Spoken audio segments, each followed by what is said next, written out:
uma rede de rádios, a Rádio Clube, estava arrendando uma de suas rádios. E um grupo de Marília foi lá e arrendou, comprou o direito de usar aquela emissora de rádio. É uma emissora tradicional, de uma rede tradicional. Eles foram lá, compraram e estavam fazendo uma mega reforma, trazendo equipamentos muito modernos, tal. Eles queriam trazer uma nova proposta de rádio.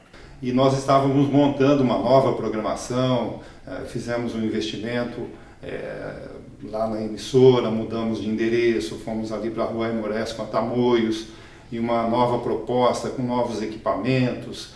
Aí eu peguei o telefone para ligar para a rádio, para falar assim, pô, me deixa fazer um teste aí com vocês, eu leio umas notícias, que negócio. Já tinha mais segurança, né? Quando eu liguei para a rádio, quem atende o telefone? É o segundo personagem que está aqui com a gente. Quem atendeu o telefone foi o Jô Fabiano. E ele era seria o diretor artístico aí dessa nova rádio. E eu me lembro que nós já tínhamos montado um quadro com profissionais já conhecidos, né, profissionais experientes ali da cidade, e para o horário da tarde a gente queria alguém mais jovem, né, para atrair também o público jovem para a programação. Foi muito bacana. Sábado eu estava lá, né? Um baita comunicador, um monstro. Ele é jornalista, é advogado, foi vice-prefeito lá de Marília, é uma sumidade. E ele estava ali fazendo, eu já fiquei intimidado só de ver ele falando. Daí eu falei, não, eu vou esperar o senhor terminar. Ele falou, não, senta aqui. Sentei lá do lado dele. Daí entrava uma música e tal, ele ia lá e falava comigo. Entrava outra música, ele ia lá e falava comigo. Daí eu meio que acompanhei o programa dele da manhã e no final ele falou, olha, se você não tiver nenhum tipo de problema com o Davi, com o pessoal da 98, eu acho que dá certo ter um menino que nem você aqui, porque nós estamos trazendo alguns nomes e citou alguns nomes, como o nome do saudoso Raul Gonzalez, que estava vindo da Rádio Record, Rádio TV Record. E o Jefferson, ele veio indicado porque ele tinha uma passagem por FM ali na cidade, né, e havia essa possibilidade. Então eu fui até lá para conversar com ele rapidamente assimilou a nossa proposta, assumiu o horário da tarde, foi muito bem. No AM, uma coisa interessante, tem um lado que fica o cara que produz, o cara que é o técnico de som, que fica lá soltando as vinhetas e tudo, e do outro lado fica o radialista, o cara senta, normalmente tem um caderninho ali na frente dele, um fichário, naquele fichário tem os testemunhais, que você fica ali falando do móveis não sei o quê, novo carro não sei o quê, o Fiat, não sei o quê, e eu não vou ficar falando marca, mas essas tantas marcas que a gente chamava, né? Então ficava num caderninho, eu escrevia no caderninho o que tinha falado, dava um tique, dava um ok, para depois o patrocinador ir lá conferir se foi falado mesmo o testemunhal dele, que a gente chamava. Que você dá uma impostada na voz, solta uma musiquinha de fundo e fala alguma coisa. Mas um dia eu falei pro Jô, pô Jô, cara, eu fico desse lado e o técnico fica do outro. Por que não põe um microfone do lado de cá e eu faço tudo daqui, bicho? Eu vou lá e fico, solto as vinhetas, solto a música, faço testemunhal, faço tudo, consigo fazer sozinho. E isso era uma inovação. Ele é muito dedicado, muito aplicado, né? E sempre em busca de novidades, principalmente as inovações tecnológicas que estavam começando, a programação que saía do disco ou do mini disc para o computador, e o Jefferson sempre gostou dessa área de informática, né? Então ele se deu muito bem, foi muito bem.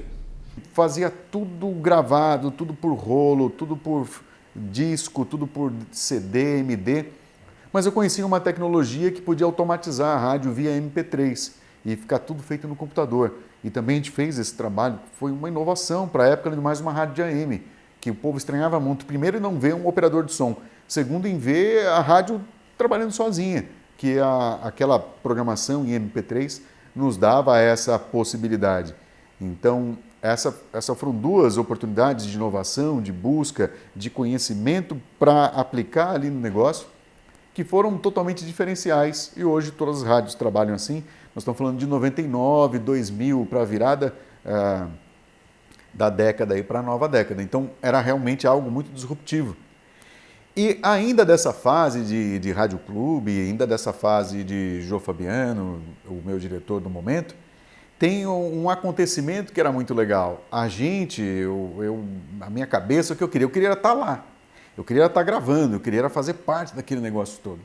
Então eu ia trabalhar ali, como eu já fazia na minha primeira rádio, chegava de manhã e não tinha hora para sair. E ficava lá ouvindo, ouvia as histórias do Raul, ouvia as histórias de todos os outros radialistas que estavam lá, dos técnicos de som e tal, achava aquilo magnífico. Mas eu ia trabalhar com o que eu tinha, e eu tinha bicicleta. E eu me lembrei de uma imagem que, para mim, na época, parecia que eu estava me vendo a um retrovisor, porque eu, quando comecei em Garça, ainda menino, eu ia de bicicleta para a rádio. Então eu pegava a minha bike, saía de casa, chegava ali e a rádio estava linda, toda de vidro, toda não sei o quê. Ela foi pensada sobre todos os aspectos, mas não foi pensada para um ciclista ou para um cara que usa bicicleta, não como hoje em dia, que as pessoas usam mais por uma questão até meio assim, né? Tá na moda. Não é porque tá na moda, é porque não tinha outra coisa mesmo. Então eu chegava lá e passava pelo meio da recepção com a minha bicicleta. Pegava aquela bicicleta, passava, ia lá atrás, lá na técnica, e escondia a minha bicicleta lá. Porque não tinha lugar para deixar na frente e não tinha o que fazer. Eu ia como trabalhar? A pé demoraria muito tempo e tal.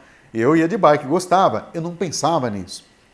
E num determinado dia, eu presenciei o Jefferson saindo da rádio e pegando a sua bicicleta e subindo ali a rua Aimorés. Só que ele tinha uma vantagem, né? Eu ia só com a bicicleta. O Jefferson, eu me lembro que ele ia em uma mão empurrando a bicicleta e na outra ele já tinha a namorada, né? Esse fato marcou bastante. E essa é uma lembrança muito marcante, muito legal, de saber assim que quando você quer fazer alguma coisa, você faz com o que tem mesmo. Você não se importa, você é autêntico, você vai lá e vive aquilo. Eu não me dava conta que todo mundo ali, os caras eram um baita uns caras famosos e tal, todo mundo com seus carrões, eu de bicicleta, né? Mas é algo muito gostoso de lembrar, muito divertido de lembrar, né? Hoje em dia eu continuo andando de bicicleta ainda, mas não como naquela época e não por causa daquelas necessidades.